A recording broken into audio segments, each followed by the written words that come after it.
In the BBS in Los Angeles, I have got the pleasure of being with one of the greatest vocalists the country has produced. I'm going to get her to do the introductions quickly. Say hello. Hello, my name is Earnee Pearce. I'm the lead singer with the Flirtations. Hello to everyone. We've been absolutely blessed over the last night. Flirtations came on and absolutely smashed it. We're lucky enough to get literally a short little go with being able to ask a few questions. Now you moved to England, but you had a vibe going on like previously. We talked about the Gypsies. Yeah. You were on the Chitlin circuit as well. Tell me a little bit about who you were sort of first kind of on the Chitlin circuit with. Well, we worked with people like Tommy Hunt when he was living in America, the Betty Wright, those kind of people. We also did so Chitlin circuit, which was really cool because you learn your craft like that, you know. And then the most exciting thing was after that we played the Apollo with people like that, you know. It was amazing. The Manhattans, Betty Wright, the Iceman, Jerry Butler, all those people. It was amazing time. And where did you get your kind of like, obviously because you've got super tight harmonies going on, and that's a thing with sort of like kind of like harmony kind of groups. But who are you listening to sort of get that kind of like element of like, right, this is where we want to be, and who's going to take the lead, and who's going to be where? How did that all formulate? Well, I started the group, but Randall Stewart from the group The Fiestas, he was the one that started to manage us, and we did recordings. And then he asked my sister Betty, because there was 4 of us then in the Gypsies, to do the actual lead singing. So he picked the voices. He had an ear for like hearing which voice would suit which song, you know. And I've always liked harmonies from a young person, and I don't know, it just came naturally. We just sort of blended together, you know. So even today, I love harmonies. Yeah. And you know, so you play the Apollo. Who was on the bill? Can you remember who was on the bill? Yes, it was Jerry Butler, Tommy Hunt, the Manhattans, Betty Wright, and some other people that I can't remember. Amazing. Yeah. And what year was that? That was 1964. 1964.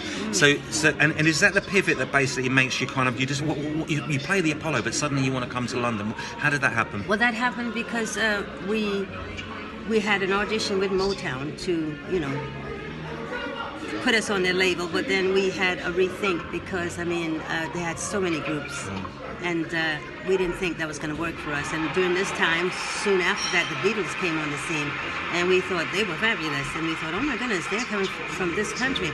Be nice to travel, you know, because we hadn't been out of America, so, you know. And so we decided to leave London because there was just too many groups there. I mean, leave America, too many groups.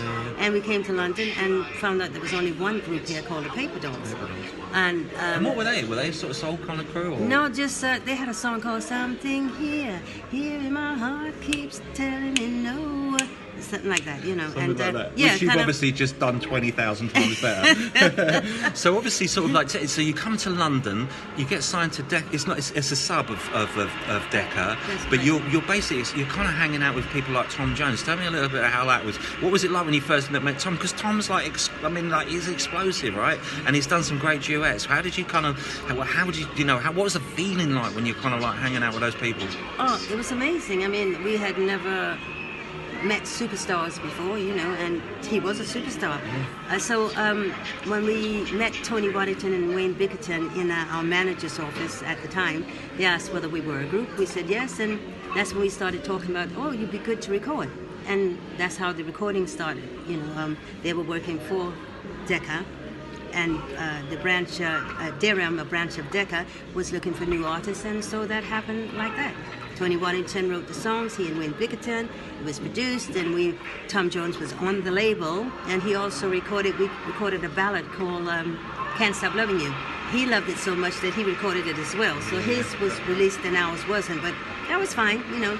So we met Tom, and then after Tom, things went on. We met Cliff Richard, and we did a tour with Cliff Richard, and yeah, the career was doing really well. Yeah. Really and so you went through. Did you go? What happened? So obviously, Northern Soul becomes a thing kind of in the 70s. When did you very first hear sort of like the word kind of Northern Soul and equate it with what you had actually done? Oh, I can't tell you because I mean we came over to stay in like 67, 68, and we were just singing, you know, doing shows. We had never heard of a Northern Soul.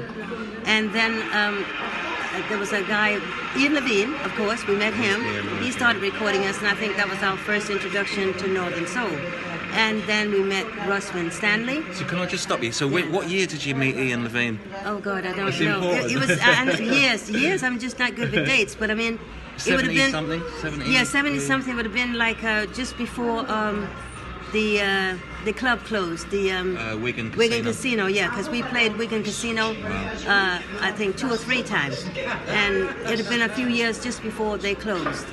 Closed their doors. So tell us a little bit about what Wigan was like, Wigan Casino. Oh my goodness, well, the audiences, and that's when we found out, I think, what love is. It kind of makes me want to cry when I think about it, do you know what I mean? Yeah, I mean, that's true love. When they decide that they like you, they just take you to their hearts and you become family. So what did you think of the sort of the British kind of soul scene, sort of British artists who kind of have kind of been, I mean, I'm an artist myself, I was signed to EMI when I was a kid, but listened to sort of Tamil and Motown, and Stax was the big thing, obviously mixed with kind of British rock and roll. When you listen to sort of a British soul artist, where do you sort of, do you think it's got its own flavour, or do you think it's too kind of like derivative of kind of like the US kind of tip? No, I think it's completely different. Cool. I mean, because I would say that our sound changed as well when we came here. I mean, it has a different feel. It's different, and that's good because I mean, America's America and Britain is Britain. Yeah, so of course, yeah. It's like I would say British soul, And then British soul turned into really Northern soul because I mean, Northern. I mean, it was just in the north because the mainstream music was just played by everybody, and it was just soul or pop, it's a different kind. I mean, it's still funky, but not 100%. Completely different to the American. And would you ever consider moving back to America, or? Yeah, my family would love for us to move back, but I mean... Because you're from South Carolina, South Carolina, right? but I don't know if I'd want to go back to South Carolina, but everybody's... But you're right on the border of Georgia, aren't you? Yeah. Sort of Savannah. Am I right in saying that? Yeah, Savannah? I think so. My geography is not very good. Come on, girl. Yeah, I mean, it would be nice to go back, but I mean, like, our lives are here. You can't put 100%. 50 years of living and take it back to America. So we visit a lot, you know. And do you get to play in the States quite a... We've never played as the Flirtations in America. Yeah, we played as the Gypsies before we came here, but we've never. No, that would be really cool. Is it something that you think we could kind of make happen if we massively? All is possible. Do you know what I mean? Yeah, like, all is possible. Back at the Apollo in 2027. Oh, can you imagine that? Oh my goodness! I think we should do it. Hey, I'm up for it. We could try. We could try some stuff. I think we should hustle Jesse Jackson. I think we should go to the heads of the heads and make it happen. Bring the hero. Come on, we got to bring the heroes home, right? Come on, we got to bring the heroes home. That would be really cool. Okay, so you've got a new album out, right? Yeah. And it's killer.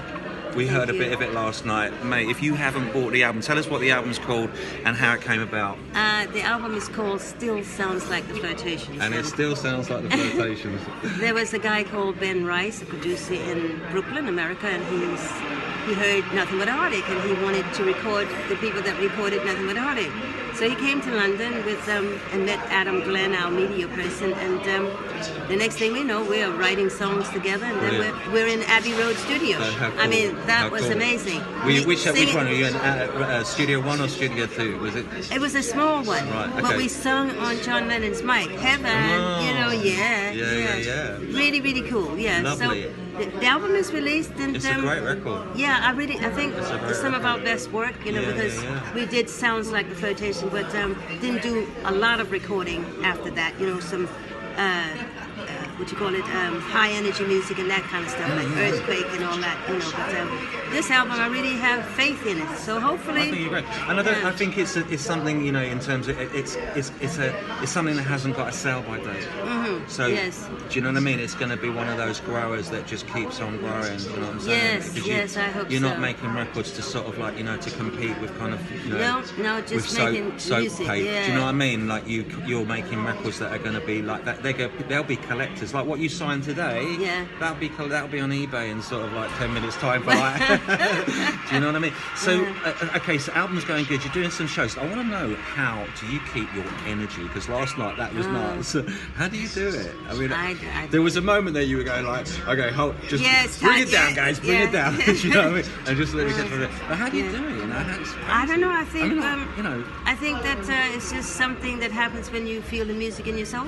You know, and we're it so just lucky. carries you along, and of course it's tiring after you finish. You think, oh my goodness, I'm exhausted. But And during that moment, it's and you're back up again doing interviews and signing and all the rest of it. Yeah, got to be there for the people who put you where you are. 100%. Yes, and so obviously we're so honoured to have you in this country doing what you're doing, because you're a soul ambassador. You understand? Thank you. And it's really important that we kind of like we herald what you've got, and we hold it in good esteem, and we protect it. You know what I'm saying? Like, because you're kind of ours now.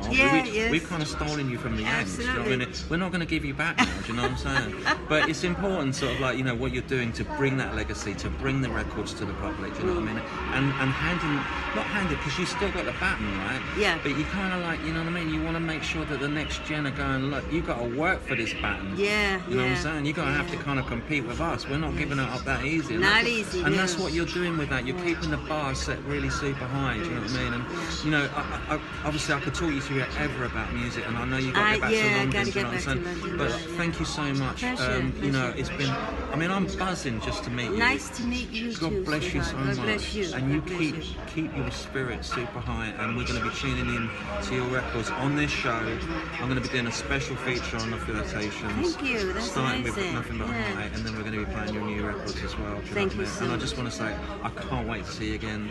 And I just, you know, honestly, thank you so much for keeping the spirit alive. Thank you. I'm serious. Yeah. It's so beautiful. God bless and you, you're my so darling. beautiful too. Oh, thank Look you at so this much. woman. She's beautiful. God bless you, God bless sweetheart. you. Take God care. bless you so much. Thank you. Thank you.